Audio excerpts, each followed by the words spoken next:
মানিকগঞ্জ ১ আসনে মোহাম্মদ তোজাম্মেল হক তোজাকে বিএনপির মনোনয়ন দাবিতে এক শান্তিপূর্ণ ঐক্য সমাবেশ ও মানববন্ধন অনুষ্ঠিত হয়েছে।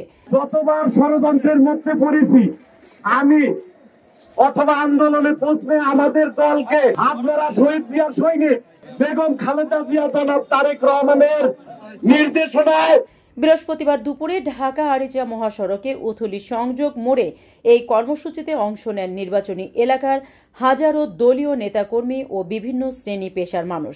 সর্বশেষ সিদ্ধান্ত নিয়েছি জীবনের মায়া ত্যাগ করে হলেও মহান আল্লাহ পাকের নামে আল্লাহ পাকের করুণা প্রার্থনা করে হুজুর পাক সাল্লাল্লাহু আলাইহি ওয়াসাল্লামের নাম নিয়ে আপনাদের প্রত্যাশা পূরণে আমাকে রাজনীতিতে থাকতেই হবে ইনশাআল্লাহ।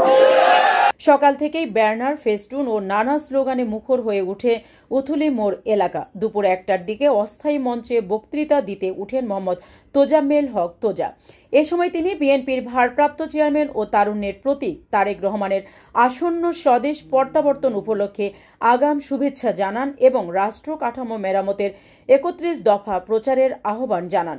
তোজা বলেন, মানিকগঞ্জ ১ আসনের শিবালয়, ঘিওর ও দৌলতপুর উপজেলায় বিগত দিনে কোনো দৃশ্যমান উন্নয়ন হয়নি। এটি নদী ভাঙ্গন কবলিত এলাকা। আমি সবসময় এলাকার সাধারণ মানুষের পাশে ছিলাম, আছি এবং থাকব ইনশাআল্লাহ।